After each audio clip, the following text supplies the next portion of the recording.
out and get your lick back. And get your lick back. I feel like I'm JX. J-Way. I'm a perfectionist. Adderall got me restless. I'm gone. Run with a wild crew, they get reckless. Young boy, come up off that neck. Give me that. To the trends. See a lead, be the band. Good morning, everybody. Welcome back to another episode of Corner to Copa. We got another player profile. And if you're watching on YouTube, we got this player up, his Prospect Savant page up on the screen. Y'all know that's my favorite page to work off of. But yeah, we got a prospect today that I feel like a lot of people that has kind of slipped through the cracks. A lot of nobody's really talking about him. But as you'll see, this is a player that made his debut back a couple years ago in 2024 when he was 23-ish years old. And yeah, he's a former first-round pick. And he made his debut 2 years ago when we had that youth movement where we traded away Mark Canha and we DFA'd Gio Urshela. And he was actually our starting third baseman down the stretch the first time we went to the playoffs in 2024. Not the first time, but y'all know what I mean. And that's Jace Jung. Jace Jung is, as you can see, is a former first-round pick. He was a 12th pick overall. And at one time, he was the organization's 7th-ranked prospect. He might have been, I think he was a little bit higher than that. Obviously, he's I don't think he's technically a prospect because he made his debut a while back. He was actually the starting third baseman going into the season last year as well. But yeah, Jace Jung is he was converted to third base when we invested in Cole Keith because he was initially at second base. And then we moved him over to third. And so he's been at third for a little bit now. But yeah, former first round pick, 12th overall. He's a power hitting corner infielder that has yet to in the little bit of service time that he's had has yet to put it all together. He has yet to hit a home run in a couple different seasons worth of at bats. But when you look at the analytics, I mean, the hard hit rate's there, the pull in the air rate is there, which is usually a strong indication of somebody that can hit for some power. Now he's hits for some power at the minor league level. I'll pull up his minor league stats in a little bit, but he's hit for power at the minor league level, but he has yet to hit a home run in his short major league career. Now he flew through the system. Made his debut after switching his position, and I think that he could possibly just need more at bats. The Tigers have been competing so much that they haven't had the ability to just let him play third. So we've had a number of different third basemen. We've yet to still find an everyday third baseman. You got McKinstry out there. You got Vierling that's gonna play some third base, and you also got Cole Keith, who has blocked him again. He was blocked at second. Obviously, we went out and got Gleyber Torres, so Torres is holding it down at second base, and now you got Cole Keith getting reps at third base. So he's on the 40-man roster, and in my opinion, I don't think he really. I don't think that there's really a trajectory for him to get back into the fold of things. And we'll talk about that too. But you look at that analytics, the hard hit rate is there. The barrel rate is there. He walks a ton too. This guy gets on base. I think he had a 370 on base last year. So this guy walks a lot. He doesn't expand the zone, and he pulls the ball at a very high rate, suggesting that he could hit for some power, like I said earlier. You see the swing rate. He doesn't swing very often. He's very selective. And as far as how often he's swinging at strikes, he just average. He swings at strikes at an average rate. And then you see the Z contact and the Z swing. These are how often you make contact at strikes. Not a very fast guy, which is unfortunate with how much he gets on base. He, could have potentially been a better leadoff hitter, but you know, swings and misses quite a bit, and he strikes out quite a bit. So um, that's that. So that's the prospect savant page. Let's get to his minor league. Let's get to his minor league stuff.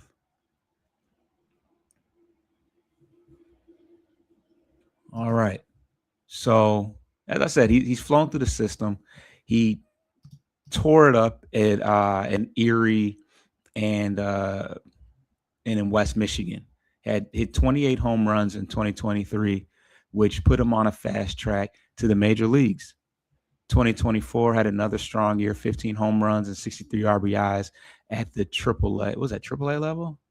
Yeah, went from Lakeland to AAA, and then part of 2024 he spent in the major leagues, which is why he didn't, reach that, that 20 plus home run mark in 2024. But like I said, he has not been able to translate that success at the minor league level to major league success. He walks a ton. He still doesn't expand the zone, so that's a peripheral that has translated over to the major league level, but he's not. It's all weak contact. He's not hitting the ball for power. He's not a great defensive third baseman. So you need some power at the corner positions. Like I said, he hasn't had a lot of at bats at the major league level, but the way the Tigers are at the level that we're competing right now, we can ill afford to bring him along slowly at the major league level. So he started with us at spring training, got sent down, and was down for pretty much the whole year. And he came back up. He was a part of some of the call-ups late in September. Still not a large sample size. But yeah, when you look at the minor league stats, 2025, 370 on base percentage. That's what you love about him. He also walks at a decent rate, 78 walks. Going to strike out as well, but he's also going to walk. And then he's hitting for power, 17 home runs, not too bad. At OPS of 817, slug of 447. The power is there. I didn't talk about this, but he did have wrist surgery on, I believe, his throwing hand. It's right-handed, of course, in the offseason going into 2025. So we thought that maybe, I think the thought was that once you repair the wrist, the power will return. The power was fine at the minor league level, not so much at the major league level. So let's pull up the major league savant stuff.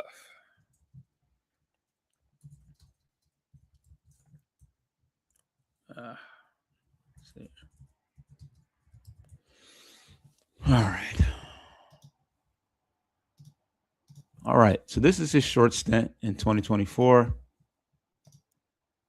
As you can see, he only had 94 plate appearances, 79 actual at bats because the rest of those were walks.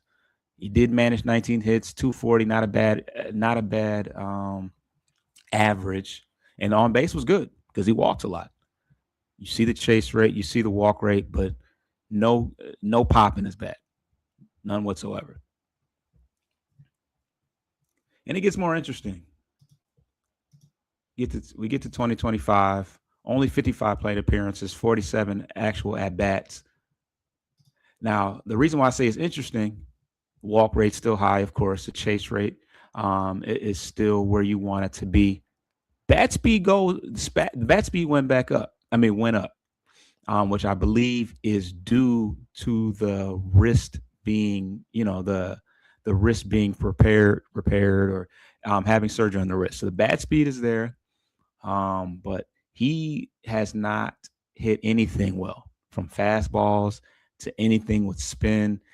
He just has not been able to hit at all. You see, he sprayed got a couple line drives up the middle, a couple RBIs to the pull side. I mean, a couple hits to the pull side, but overall 106 average.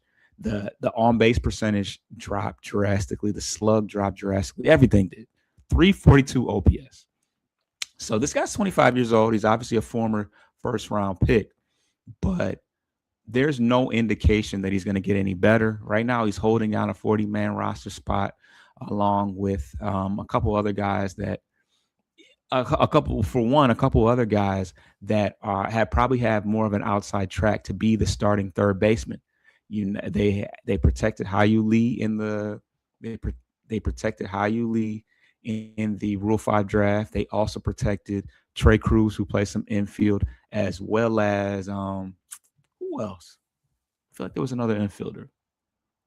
Well, obviously you got Kevin McGonigal, who's not on the 40-man roster, but we know we're going to see him this year. And then Max Anderson, who tore it up in Erie, as well as AAA, who both those guys played some third base. So you got a lot of players that are possibly more deserving of a third base slot than Jace Jung right now. I know they, love the fact that he was a, highly touted prospect coming out of the draft. He's hit well in the minor leagues, but it just hasn't translated. So, how long can you afford to hold on to a slot for him when you got guys like McGonigal and Max Anderson waiting in the wings? You could always open up a spot, moving Trey Sweeney for whatever he's worth. I know he plays a premium position, but you got guys waiting in the wings. And if you can attach Jace Jung with somebody else and go get a more reliable, a more reliable pitcher or a corner outfield or right-handed power bat or, just a right-handed contact bat, I feel like the Tigers should be inclined to at least consider that. Maybe somebody likes the upside of Jace Jung's talent, but it's tough to say if he has any value right now. I'm really not sure. But as far as, he's going to get every opportunity to, compete for that third base position. He was the starting third baseman coming out of camp last year, and he's on the 40-man roster. So you don't have to wheel and deal, move him around to put him on the 26 man. But I just don't know how long you can allow a guy, a spot to be taken by him when you got Max Anderson, you got McGonigal, waiting around. So I don't know. Kind of a mystery. I don't really see what his long-term plans are, but we will have to see. Yeah, I think I pretty much covered everything. We took a look at his minor league stats. We looked at his prospect savant, and we also looked at his, very pretty small sample size of what he's done at the major league level. It's another year where we just don't have time to work around projects at the major league level. I didn't even talk about guys like Zach McKinstry, Javi Baez, Vierling. These are other guys that play third base that are kind of in front of him in the pecking order. So I don't know. Kind of a head scratcher for me. Maybe you guys have more of an insight or have more of an idea of what the plans are or what the what's realistic to expect from him. So comment below. If there are any other player profiles that you want me to, present, I can do that as well. But in the meantime, subscribe to the channel. Me and Coach should have a show real soon. I put out a snippet announcing the official trade of Justin Henry Malloy, which is yet another failed third base project, who's now on the move. So subscribe to the channel, leave a comment, share it around. We'll be back soon with a full-length show. I'm out. Get your lick back stay up out the way. Don't